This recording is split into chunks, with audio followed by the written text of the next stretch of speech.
I speak to you as Paul Stamets, but I am a collection of microorganisms unified with one voice, speaking to your communities of microorganisms. We are at a precipice.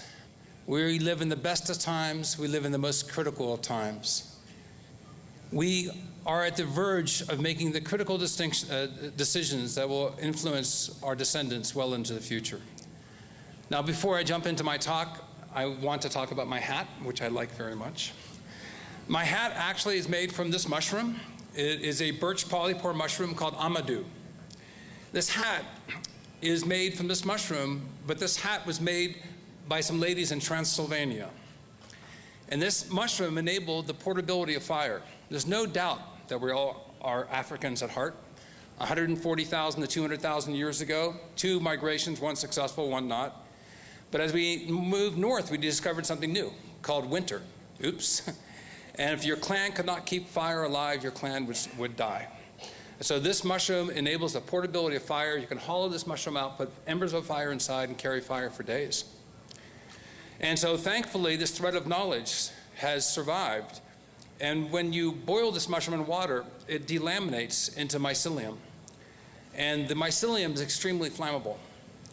And this is one example of what our ancients knew much about. And we are rediscovering that which they knew, I think, empirically over thousands of years. I'm going to show you another fungal friend of mine. And this is agarikon, the longest living mushroom in the world. Diascoridis first described it in 65 AD as elixirium ad longum vitam, the elixir of long life. This mushroom only grows in the old-growth forests of the world, now thought to be extinct largely in Europe, still resident in Northern California, Oregon, Washington State, and in British Columbia. I propose to you that agarikon will have similar implications for human survival as amadou has proven to be. And the path that I want to take you on for the future of human survival on this planet is the path of following the mycelium. We didn't have that cue. So I'll do it from here. There we go. So I'd like to give credit to my teachers, Dr. Michael Bugh on the upper left, Dr. Alexander Smith in the upper right, Dr. Daniel Stuntz in the lower left, and Kit Skates. These individuals influenced me more than any one in my life. Alex and Dan and Michael Bugh discovered me when I was around 19 years of age. These are the giants in the field of mycology in North America. All the more interesting that they took me under their wing because these individuals were politically conservative. And this is what I looked like when they first met me.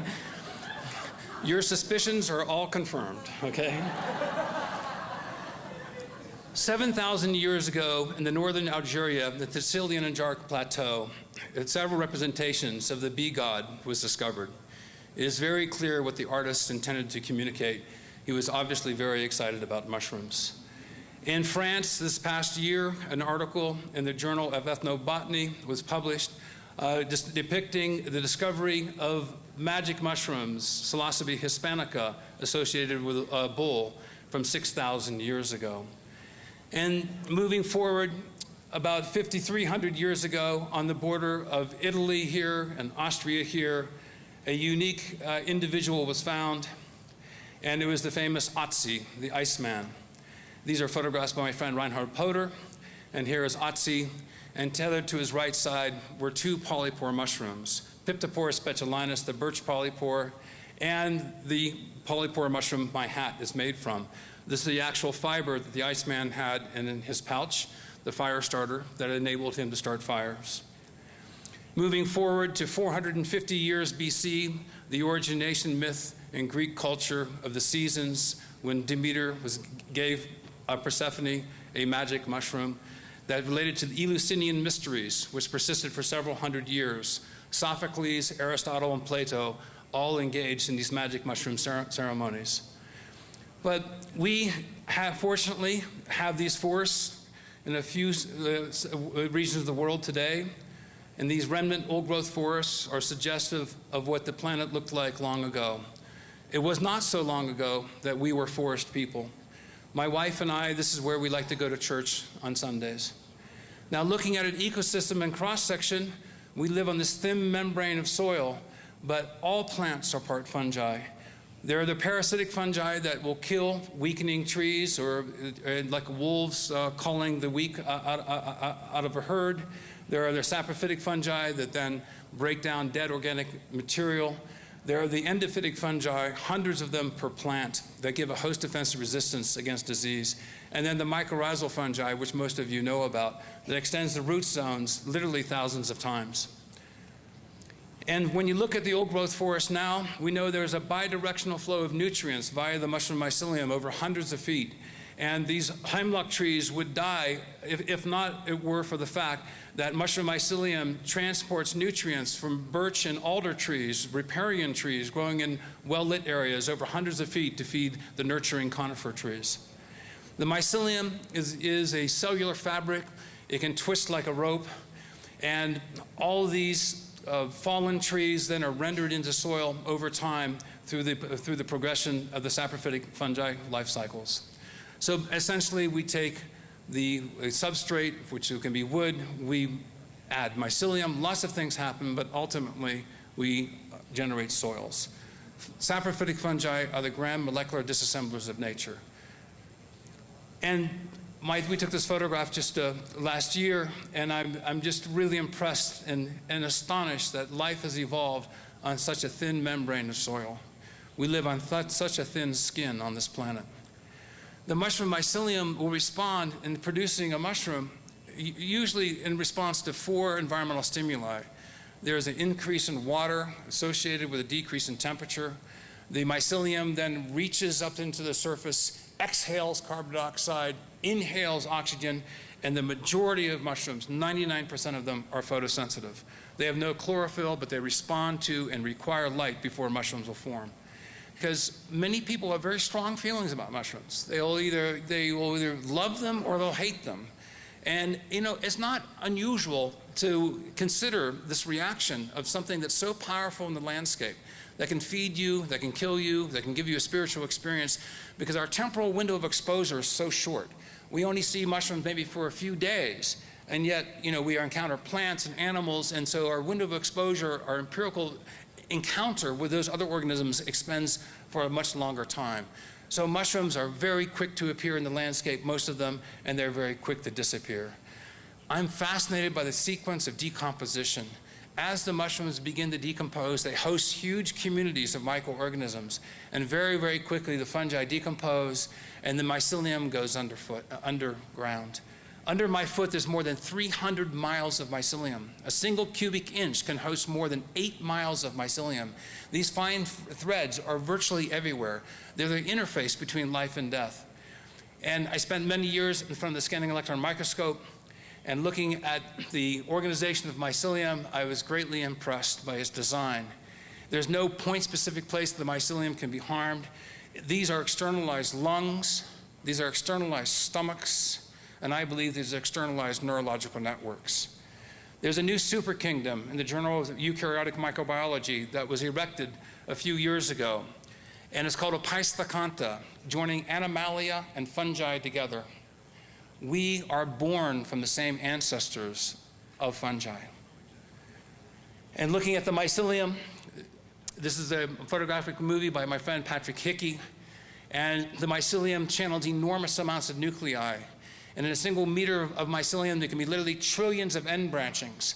And these comet nuclei go to the end tips. And if there's a new reassortment of DNA, and if there's a new potential food source, maybe a pesticide, a chemical toxin, a new insect, a new type of wood, if the mycelium reorganizes and expresses a new enzyme or acid or antibiotic to capture that food, what happens? The mycelium surges, and then the entire membrane becomes educated with that success. These are learning membranes. And I believe that these are neurological networks. They share in common the same archetype as neurons. And looking at the mycelium and looking at the nodes of crossing and the hot points that computer internet engineers strive to achieve in terms of creating resilience, the mycelium has naturally evolved that. I believe the invention of the computer internet is an inevitable consequence of a previously proven evolutionary successful model. And the computer internet was invented by the Earth at a time critical to share information and nutrients. I believe this is the way. And looking further out into space, the organization of dark matter, as most of you know, 97% of the matter in the universe cannot be seen. According to string theory, it also shares the same network-like archetype. And a deep field view of the Hubble telescope shows more than 170,000 galaxies, and the cobweb of dark matter encompasses it all. I believe matter begets life, life becomes single cells become strings. These linear strings grow out, they branch, they form membranes, and this is the way of life that we'll find in the universe. We will find network-based organisms because they can respond to and survive catastrophic events. So going back in time, the first organisms that came to land were fungi, 1.3, 1.2 billion years ago, coming out of the ocean and out of the lakes. And 420 million years ago, before trees had evolved, before vascular plants, before flying insects, this fossil was found in 1859 in Saudi Arabia. This fossil is a remnant of an organism that grew 420 million years ago to 380 million years ago. It has been a huge controversy in science for over 100 years until Dr. Kevin Boyce discovered and published in the Journal of Geology a few years ago what this fossil, which was called Prototaxides, what this organism actually is. 420 million years ago, dotting across the face of this planet were giant mushrooms. 30 feet or higher, of course, they attract lightning strikes. You can, hypothesize what that would mean, but they persisted for tens of millions of years, and then eventually became extinct. We go further forward, and 250 million years ago, at the PT boundary, the Permian-Triassic boundary, there was a great cataclysm, a great extinction event, where over 90% of the species on the planet, according to the fossil record, became extinct. It was a time of Pangea, when the continents were all joined together. Now there's three competing theories. An asteroid impact is one, methane hydrate bursts in the oceans is another, volcanic eruptions in Eurasia is a third. I don't see these as mutually exclusive events. The asteroid impact could have created the earthquakes, to created the fissures, to cause the volcanoes to blow, and the methane hydrate burst to occur. But one thing is clear. There's a massive extinction of life on this planet. And we actually have found in the fossil record the fungus that then gobbled up the forests. When the extinction event occurred, enormous amounts of debris was jettisoned into the atmosphere. Light was cut off. Sunlight did not then make it to the surface of the earth, and and plants and animals died. And fungi inherited the earth. And the fungus that has been discovered predominantly has been given a name, Reduviosporinites, and it occurred specifically at this extinction event time. And then we move forward to Gondwanaland 140 million years ago, and we have continental drift. And then 65 million years ago, it happens again. An asteroid impact hits the Earth. Now, we all know this story. The dinosaurs became extinct, and the asteroid impact hit just above the Yucatan. And this same sequence of events reoccurred. Enormous amounts of debris jettisoned into the atmosphere, sunlight choked off, massive extinction, and fungi re-inherited the Earth. We are now well engaged in the 6X, the sixth greatest extinction event known in the history of life on this planet. But this extinction event is not caused by an asteroid impact. It is caused by an organism, by us. Not only are we the cause of this extinction event, we are likely to be its victim. There's one recurring lesson that's occurring. When you pair with fungi, you can survive extinction events. And so I propose to you that this is the case today. The largest organism in the world is in eastern Oregon. It is from the honey mushroom that kills trees. It is 2,200 acres in size, 1,665 football fields, 3 feet deep, one contiguous sheath of mycelium, and it's one cell wall thick. How is it possible that the largest organism in the world only has one cell wall thick when we have 5 or 6 skin layers that protect us from infection? I believe it's because they're in constant biomolecular communication with their ecosystem. They're using epigenesis. They have trillions and trillions of tendrils that are resorting DNA, and this information is able to be encoded and embedded directly in the mycelium. The mycelium is triggered into primordia formation. The primordia are little baby mushrooms. We, again, have a hyperaccumulation of nuclei, and these mushrooms increase very, very rapidly in size. These are the garden giant mushrooms, more than 5 pounds per specimen that we grew. And we put this down in a little ravine on our property on Skookum Inlet in Washington State. And something quite remarkable happened. We had cows, chickens, and pigs. We had a runoff from our property, which the health department identified as a source of E. coli, coliform bacteria. And when we placed the mycelium down, there was a dramatic reduction in the flow of coliform bacteria, 10 to 1. This was a dawn of mycofiltration. We've just received an Environmental Protection Agency grant, a phase 1 SBIR, and after setting up 15 locations in Mason County pro bono, we opened up shellfish harvesting with as little as 25 bags of mycelium with wood chips that hold oyster mushrooms within them, with a dramatic decline of E. coli of about 10 to 1. The water actually is flowing very rapidly. Not only does the oyster mycelium capture and consume E. coli, but as many of you have heard me talk about before in the past, it also gobbles up hydrocarbons. And we have several experiments going on around the country now in detoxifying toxic waste areas that using oyster mushroom mycelium in situ. We even designed environmental engineering designs so they're fish-friendly for ladders. This now has been picking up steam, and we've been working with the conservation districts throughout the United States. And so we have dozens and dozens of these projects now that are operational and being able to mitigate the downflow effects coming from farms, coming from factories, and coming from sites of pollution. The mycelium produces extracellular sweat, these digestive enzymes. We chose the path when we split from fungi of encapsulating our nutrients within a cellular sac. The fungi chose the path of digesting its nutrients externally and then bringing in those nutrients it needs externally, internally, directly through their cell walls. The mushroom that I showed you when I came up here, agarikon, it's called Fomitopsis officinalis. It was first described as useful against consumption. We actually tested this against tuberculosis, Mycobacterium tuberculosis, XDR, multi-drug resistant strains of TB, and we did improve that which the ancients already knew, that agarikon is very highly active against these bacteria. Well, agarikon is a very hard mushroom to find. My dear professor, who's been collecting mushrooms in the old growth forest for 40 years, found his first agarikon this past September. Dusty and I have now collected 44 strains of agarikon. We have the largest genomic culture library of strains in the world. That's after thousands and thousands of hours in the old growth forest trying to track these down. Maybe 1 out of 40 times I can find agarikon now.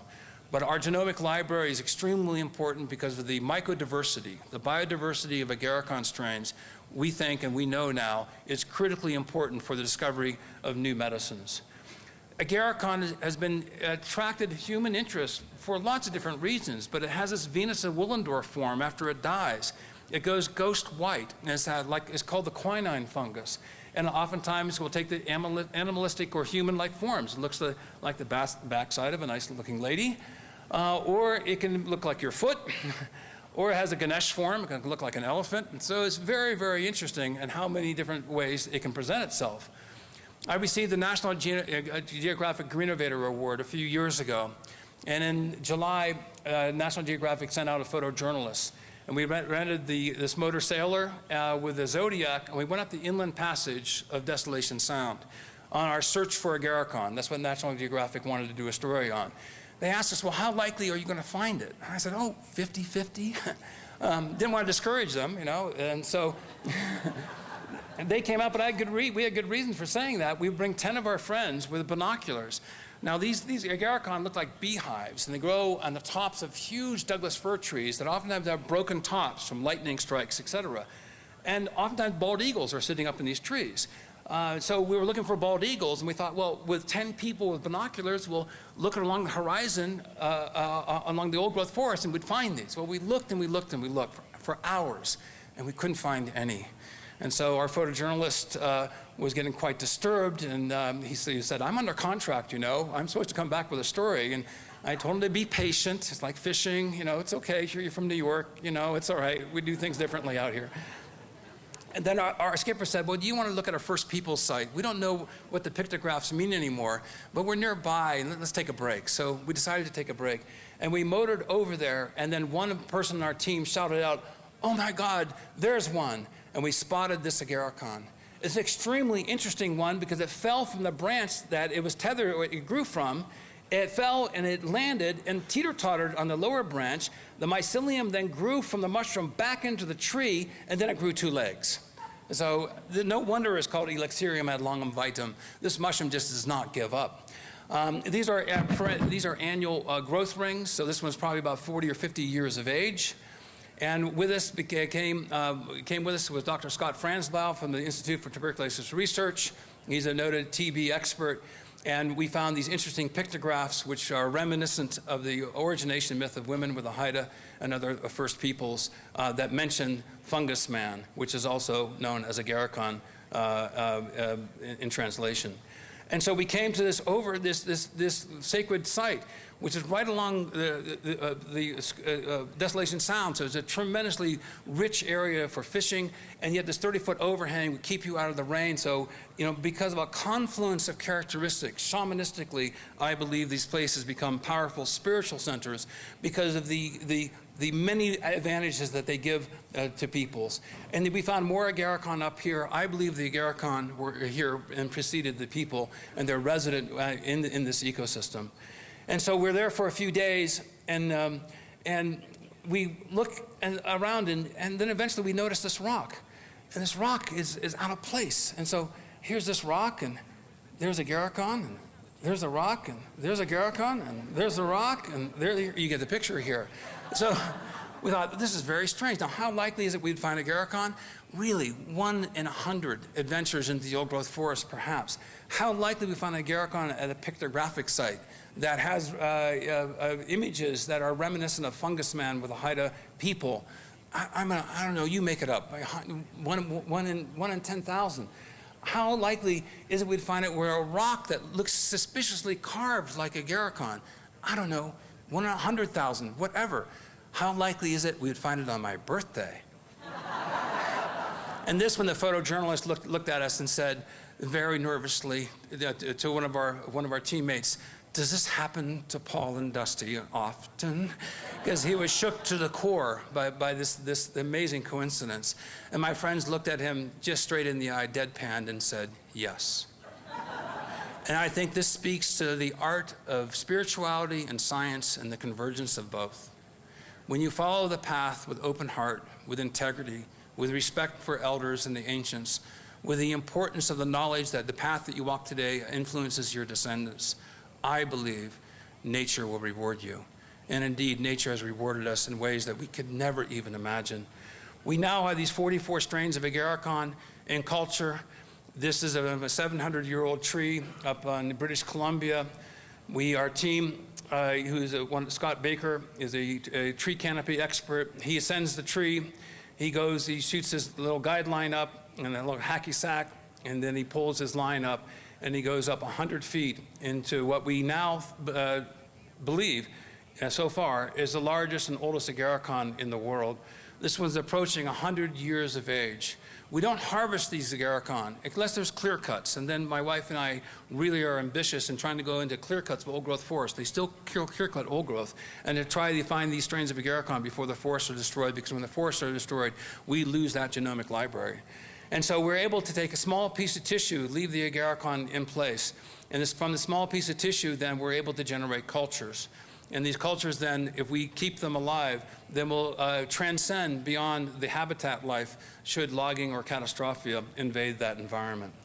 From these extracellular droplets from the BioShield program after 9/11, I was contacted because the US government was extremely concerned about bioterrorism.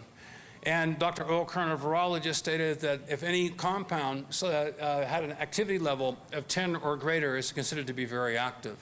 We submitted 600 samples of natural products, water ethanol extracts from the mycelium, harvesting those little droplets. And then we started getting the research results back. The DoD became extremely excited. I had scientists calling me at home at night, and if you want to hear an interview with the Deputy Director of the FDA and the Director of the BioShield Biodefense Program on NPR, you can Google my name, Stamets, and virus and smallpox. Our first hits against smallpox were extraordinarily powerful with a natural extract that came from agarikon. Now, to find a mushroom that's dually active against bacteria like tuberculosis and against viruses is medically very, very interesting because the two compounds are not thought to be similar. Well, we started testing it against bird flu and other flu viruses and against ribavirin in the positive control. And here's ribavirin, a pure pharmaceutical. There's the same index numbers, greater than 10, so you see good activity. And then we submitted our agarikon strains, chaga and a red reishi here. And when we got the results back, they were absolutely astonishing. Now, these results I'm about to show you, please bear in mind, we diluted it 100 to 1. There were 35% ethanol extracts. You cannot put these in contact with human cells without killing them at that concentration of ethanol. And so we diluted them from 35% to 3.5% to 0.35%, 100 to 1 reduction in these ethanol extracts, and our selectivity numbers were off the chart. And a combination of these three species in particular, we exceeded the limits of the detection of the efficacy of the BioShield program. That's why it says greater than 1,000. We have now entered into a period of viral storms. I'm involved with a lot of very interesting people, thanks to Google and as well as TED. And the predictions that I heard recently is that we will have a viral pandemic in the next 10 years. The mathematical models prove that to be a certainty. And as we lose habitats, so we have factory farming, we have crowding of pigs and chickens, we have tsunamis that then kill people. All the genomes are then commingling, whether it's a bioterrorist act or naturally born, because of overpopulation and habitat degradation, viral storms on the near event horizon. They're coming, and they're coming very, very quickly. So we have discovered now through bioguided fractionation a new class of potent antivirals and antimicrobials, which I am calling fomitopsterols. And these fomitopsterols have within them more than one API, active principal ingredient. And this is extremely important because I'm very much interested in oncoviruses. Agarikon turns out to be highly active against herpes simplex 1 and 2. And oncoviruses, about 20% of cancers now have a viral culprit, a viral cofactor. Now, we know about HPV and we know about hepatitis. And herpes also facilitates other forms of cancer, especially in AIDS patients. So oncoviruses is something that I'm very interested in, that viral to cancer bridge. Nature is a numbers game. We all are being subjected to exposure to different vectors of pathogens. And as you become immunocompromised through bad health, not enough exercise, bad food, exposure to toxins, in age, as we live older, your immunity then declines in a stepwise fashion. At the National Institutes of Health, we were given a $2.2 million breast cancer clinical study, which is just completed and was just published this past week in the ISRN International Journal of Oncology. This is for non-estrogen responsive HER2 positive breast cancer. Now, turkey tail mushrooms is a mushroom that was used. It's called Tremates versicolor because it's variable in color. It can be very, very beautiful. We grow this by the tons. We produce 20,000 to 40,000 kilos of mycelium per week. We're running these very large laboratories, and our genomic library is probably our greatest achievement, not yet known to most people in the world, but our library is critically important. Well, the clinical study has been completed now, and the results are quite interesting. For most ladies, the options are chemotherapy, radiation therapy, and to have a mastectomy. So right after radiation, or pre-radiation therapy, on a dose-responsive basis, taking our turkey tail capsules, and there was a stepwise increase in immune function as measured by natural killer cells. These are the little Pac-Man-like cells that go after cancer. And we had a stepwise increase. Now, directly after radiation therapy, as most of you know, your immune system's impaired. So you're immunologically, doctors don't have much to recommend for the immune system. Very good at surgery, radiation therapy, but they really don't have anything to help you for the immune system. So this is why NIH was particularly interested in seeing if the immune system of breast cancer patients can be augmented. So post-radiation therapy, and then 2 weeks later, on a stepwise basis, on a dose-dependent basis, immunity was naturally increased. Now, not only was it increased in terms of the numbers, and this is very important if there's any physicians in the audience, is that the tumors, solid tumors classically evade the immune system. It's called immune evasion. So even if you have more natural killer cells, it doesn't mean that necessarily they're going to help you fight cancer. But we have discovered now, in the working hypothesis, that several other oncologists, after seeing these results, have noted, is that if we are able to decloak the tumors, and then the natural killer cells can find the tumors and have immune invasion, and then I'd be able to attack the tumors. So this could have implications for all cancers that produce solid tumors, because the stroma of the tumors evade immune detection, and these mushrooms not only increase the amount of natural killer cells, but the killer cells then become educated and are able to find and lock and load and invade into the tumors. Now, this became particularly important to me and special when, in June of 2009, my 84-year-old mother, who is a charismatic Christian, who has not seen a doctor since 1968, called me up and said, "Paul, I'm scared and I need to talk to you, but you're always so busy." I said, "Oh no." I said, "What's wrong?" And she said, "My right breast is 5 times the size of my left. I have 6 angry lymph nodes on my right side." And her voice was shaking. I go, "How long has this been going on?" My mother said, "For 2 years." I said, "Oh no." And so I rushed her to Seattle. We went to the Seattle Breast Cancer Clinic at Swedish Hospital. The oncologist examining her said she should have been treated 2 years earlier. And it's the second worst case of breast cancer she has seen in 20 years of practice. 84 years of age, the doctor said, "You can't have a mastectomy. It's metastasized." Upon further examination, it crossed the meridian, it invaded her sternum, it went into her liver. She had advanced stage 4 breast cancer. She couldn't have radiation therapy because the burning in the wounds could create an infection. Like a mastectomy, she would like to have likely to have an infection because her immunity was so low. So we said, well, how much? How much time? Many of you have gone through the circle meetings, we had that. And my mother was given less than 3 months to live. The doctor said, "I can't do anything for you." Now, she was put on Taxol and then on Herceptin, 2 wonderful drugs. And then the doctor said, "But you know, there's an interesting breast cancer clinical study going on at Bastyr Medical School using turkey tail mushrooms. You may want to take those." And this my mother, "Well, my son's applying those." So my mom had to hear it from a doctor. And so my mother started taking 8 turkey tail capsules per day. And that was in June of 2009. And today, my mother has no detectable tumors whatsoever.